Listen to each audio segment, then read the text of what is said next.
Selamat pagi. Saya akan membahas tentang partnership atau bahasa Indonesianya persekutuan. Ya. Nah, untuk kali ini yang akan saya bahas adalah pembubaran partnership atau likuidasi partnership. Ya. Nah, jadi ada sebuah perusahaan yang berbentuk partnership. Ya, partnership itu adalah perusahaan yang dimiliki oleh satu atau oleh dua orang atau lebih pemilik. Ya, masing-masing pemilik itu disebut partner. Ya. Nah, di sini ada sebuah perusahaan berbentuk partnership yang mau dibubarkan. Ya, mau dibubarkan atau mau dilikuidasi. Dilikuidasi itu apa sih maksudnya? Jadi kalau sebuah perusahaan dilikuidasi itu artinya semua aset-asetnya yang selain kas itu dijual. Ya, semua aset-asetnya yang selain kas dijual sehingga mendapatkan kas, gitu kan? Nah, kas yang hasil penjualan aset itu digabung dengan kas yang ada, kemudian dipakai untuk bayar utang. Ya, pakai untuk bayar utang. Nah, kalau masih ada sisa, dikembalikan kepada pemilik perusahaan. Nah, itulah yang dimaksud dengan likuidasi. Jadi likuidasi perusahaan itu intinya adalah menjual aset-aset non-kas. Nah, aset-aset non-kas itu misalnya mesin, stok barang, tanah, gedung, peralatan, itu dijual semua sehingga tidak peroleh kas. Lalu kas hasil penjualan aset non-kas itu digabung dengan kas yang ada, dipakai untuk bayar utang. Kalau masih sisa, dipakai untuk mengembalikan setoran modal dari pemilik. Oke, nah kita jadi uang yang berjumlah 240.000 tambah 280.000 itu kan berjumlah 320.000. Itu pertama kali nanti dipakai dulu buat bayar utang. Nah, perusahaan ini punya utang atau liabilitas sebesar 150.000. Ya. Nah, sisanya baru dipakai untuk mengembalikan modal si Lydia dan modalnya si Raymond. Gitu ya. Itu yang dimaksud dengan likuidasi. Nah, Anda diminta untuk membuat jurnal. Yang pertama adalah membuat jurnal ketika aset non-kas itu dijual. Ya, bagaimana jurnalnya? Oke. Nah, Anda lihat tadi aset non-kasnya jumlahnya berapa? 300.000 dolar. Ketika dijual ternyata cuma laku 280.000 dolar. Berarti apa itu? Aset non-kas 300.000 dijual cuma laku 280.000. Berarti apa? Rugi, ya kan? Rugi sebesar 20.000. Nah, kerugian itu harus dibagi dua. Lydia menanggung 70%, Raymond menanggung 20%. Nah, jadi rugi 20.000 tadi, 70%-nya 70% kali 20.000 itu adalah 14.000 ya. Itu ditanggung oleh Raymond. Lalu 30% kali 20.000 itu adalah 6.000 ditanggung oleh yang 70% kali 20.000 itu adalah 14.000 itu ditanggung oleh Lydia dan 30% kali 20.000 itu 6.000 ditanggung oleh Raymond. Nah, maksudnya ditanggung ini adalah dikurangkan pada modalnya Lydia dan modalnya Raymond. Oke? Nah, kemudian uang yang terkumpul kan tadi 40.000 tambah 280.000 itu kan 320.000. Nanti dipakai untuk bayar hutang. Bagaimana jurnalnya? Anda diminta membuat jurnal. Itu yang C ya. Yang C Anda diminta untuk membuat jurnal ketika uang yang ada itu sebagian dipakai untuk bayar hutang. Bagaimana jurnalnya? Itu pertanyaan D. Oke? Kalau pertanyaan B tadi mengalokasikan rugi yang 20.000 itu ke modalnya Lydia dan ke modalnya Raymond. Itu yang B, pertanyaan B. Nah, kalau pertanyaan D itu bagaimana uang yang tersisa. Jadi uang yang tersisa tadi kan 40.000 tambah 280.000 itu kan 320.000. 320.000 itu pakai buat bayar utang 150.000. Jadi masih 170.000. Nah, 170.000 ini nanti dipakai untuk mengembalikan ke Lydia dan mengembalikan ke Raymond. Tentunya modalnya Lydia dan modalnya Raymond ini harus dikurangi dulu dengan kerugian yang 20.000 tadi, gitu ya. Nah, itulah Anda diminta membuat jurnal A, B, C, D. Kita mulai dari yang pertama dulu. Yang pertama itu ya. Jadi perhatikan yang di kiri ini ya. Perhatikan yang di kiri ini. Jadi di sini kas perusahaan ini waktu mau dilikuidasi dia punya kas 40.000, dia punya aset non kas 300.000, nah, dia punya utang sebesar 150.000, lalu modalnya Lydia itu ada 120.000, modalnya Raymond ada 70.000. Oke. Nah, transaksi pertama yang dilakukan adalah menjual aset non-kas. Ya, menjual aset non-kas senilai 300.000 tapi cuma laku 20.000. Oke, jadi kita lihat di situ aset non-kas berkurang 300.000. Ya, sementara kasnya cuma bertambah 280.000 sehingga ada kerugian. Nah, kerugiannya kita catat di kolom paling kanan itu ada minus 20.000. Gitu ya. Nah, jurnal yang kita buat adalah di kanan atas debit kas 280.000, kredit aset non kas 300.000. Nah, sehingga harus ada debit lagi 20.000 yaitu kerugian penjualan aset non kas. Oke.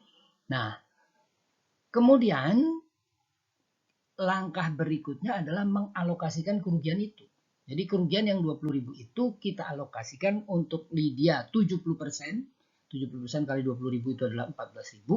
Untuk Raymond 6.000 yaitu 30% kali 20.000. Nah, jurnal yang kita buat adalah kerugian penjualan aset non kas kita kredit 20.000, kita debit modalnya Lydia 14.000 yaitu 70% kali 20.000. Modalnya Raymond kita debit 6.000 yaitu 30% kali 20.000. Oke, di persamaan akuntansi di sini juga kita lihat di situ modalnya Lydia berkurang 14.000, modalnya Raymond berkurang 6.000. Nah, itu adalah merupakan alokasi dari laba rugi sehingga laba ruginya sudah nol ya karena kita alokasikan ke modal. Nah, kemudian transaksi berikut adalah perusahaan membayar utang 150.000. Karena membayar utang itu kan kasnya berkurang ya. Anda lihat di kolom kas di situ berkurang 150.000, lalu utangnya juga berkurang 150.000. Oke? Ya, kas berkurang 150.000, hutang berkurang 150.000. Nah, jurnalnya adalah debit liabilitas 150.000, kredit kas 150.000. Itu adalah jurnal C ya, jurnal C. Nah, kemudian kita jumlah maka kelihatan di situ saldo kas sekarang berjumlah 170.000. Okay. Mula-mula ada 40.000, lalu hasil penjualan aset non kas 280.000, sehingga totalnya adalah 320.000. Lalu untuk bayar utang 150.000, sehingga ada saldo kas 340.000 kurang 150.000 itu 170.000. Oke, aset non kas tentunya sudah hilang ya, sudah nggak ada lagi karena sudah dijual semua tadi kan 300.000 dijual semua 300.000 aset non kas nol. Liabilitas atau utang juga sudah nol karena tadi sudah dibayar. Liabilitas 150.000 dibayar 150.000 sehingga saldonya nol. Nah, modal Lydia itu tadinya 120.000 menanggung kerugian 14.000 sehingga saldo modalnya Lydia adalah 106.000. Modalnya Raymond tadinya 70.000 menanggung kerugian 6.000 sehingga modal Raymond sisanya 64.000. Nah, sekarang Anda perhatikan yang kuning-kuning itu ya. Jadi di sebelah kiri persamaan perusahaan ini punya kas 170.000. Di sebelah kanan itu kemana saja 170.000 itu harus dibayarkan gitu ya. Nah, dia harus dibayarkan kepada Lydia 106.000 karena saldo modalnya adalah 106.000. Dibayarkan kepada Raymond adalah 64.000 karena saldo modalnya adalah 64.000. Jadi setiap Anda nanti mengerjakan soal-soal seperti ini, pembagian kas itu dasarnya adalah saldo modal. Pembagian kas kepada para pemilik atau kepada para partner itu dasarnya adalah saldo modal. Ya, jadi di situ kas yang ada 170.000 dibandingkan kepada Lydia 106.000 dibagikan kepada Raymond 64.000. Mengapa? Mengapa pembagiannya begitu? Ya karena Lydia modalnya bersaldo 106.000 dan Raymond modalnya bersaldo 64.000. 106 tambah 64 itu 170.000. Oke, jadi prinsip ini Anda harus ingat terus bahwa pembagian kas itu dilakukan berdasarkan saldo modal. Ya, dan itu harus pas. Harus pas. Kalau tidak pas berarti Anda mengerjakannya salah. Ya. Anda lihat di situ, saldo kasnya 170.000, saldo modalnya Lydia 106.000, saldo modalnya Raymond 64.000. 106 tambah 64 berapa? 170. Pas, uang yang tersedia memang 170.000. Oke? Kalau Anda mengerjakannya dari atas tadi salah, maka dia angkanya nggak pas. Ya, kalau angkanya sudah pas, ini kemungkinan Anda mengerjakannya sudah betul. Oke? Nah, jadi sekali lagi diingat bahwa waktu membagikan kas kepada para partner itu pedomannya adalah saldo modal. Bukan 70% 30%. Bukan 70% 30%. Bukan pembagian laba.